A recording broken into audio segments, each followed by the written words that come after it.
Gledate Gorenjska poročila na GID TV. Kranjskogorski hotel Ramada Resort so včeraj popoldne prevevale omamne dišave. Kuharske ekipe, ki so zmagale v 4 pretekmovanjih, 3 iz Ljubljane, 2 iz Celja in po 1 iz Radovljice, Maribora in Radencev, so bile na veliki finale Tuševe kuharske zvezde izjemno dobro pripravljene. Na finalu se mi zdi, da so predstavili predvsem sodobne trende v kulinariki, kar pomeni več različnih struktur na krožniku. Kar pomeni od strukture od hrustljavega, pinasto, kremasto, različne tehnike obdelave živeli v tem smislu.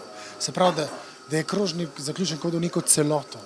Strokovna komisija Društva kuharjev in slaščičarjev Slovenije je preizkusila 8 izvrstno pripravljenih regionalnih jedi. Se mi zdi, da mladi dijaki so res pokazali svoj talent na teh tekmovanjih, kjer poteka vseh gostinskih šol, ki so se uvrstile v finale, in se mi zdi, da je tekmovanje zelo na nivoju. Se mi pa zdi, da kakšna šola mogoče po znanju in talentu določenih dijakov kar izstopa. Katere šole po vašem izstopajo? Po mojem mnenju se mi zdi, da še zmeraj, ne glede na to, da sem jaz kot osebno obiskoval radovljiško gostinsko šolo, se mi zdi, da je ljubljanska šola po znanju in nekje po talentu izstopa. Bi si upal to trditi.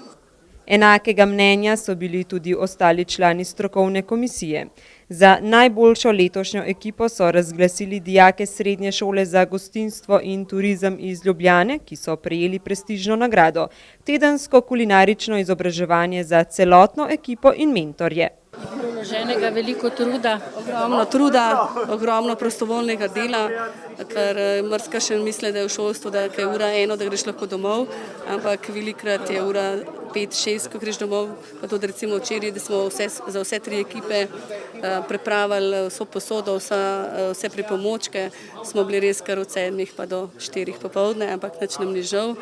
Ves trud, ki ga vlagaš v dijake, ves trud, ki v bistvu razširiš, lahko podaja svoje znanje, to nam je tako poslanstvo in z veseljem to delam in z veseljem učim in tudi naslednjo leto bom z veseljem mentorca dijakov. V Tuševem superfinalu sta kuhalnici zavrtela mlada kulinarična mojstra, ki sta se pomerila v pripravi restavracijske sladice. Žirante je najbolj navdušila sladica mus kisle smetane in skute z melisino espumo, karameliziranimi jabolki, vanilijevim sladoledom ter jagodno omako, ki jo je pripravil Matej Zupančič. In kaj o zmagi pravi nova Tuševa kuharska zvezda? V bistvu je to še eno tekmovanje, na katerega smo se veliko pripravljali in smo v bistvu vsi, ne sam jaz, ampak cela ekipa, zadovoljni in navdušeni tem, da nam je spet ponovno uspelo. Kaj ste skuhali? Ja, v bistvu najprej smo imeli, da smo sploh prišli do finala glavno jed, potem pa v finalu sladico, ki je bilo pa Magic Box in sem pripravljal sam, brez pomočnika. Je bila pa 3 sestavine, ki je bilo treba uporabiti in jaz sem jih uspešno uporabljal. Je bilo kaj treme? V bistvu ne. V Tušu so si že ob začetku projekta Tuševa kuharska zvezda zastavili ključen cilj: promocijo mladih, inovativnih kuharjev in vseh gostinsko-turističnih poklicev.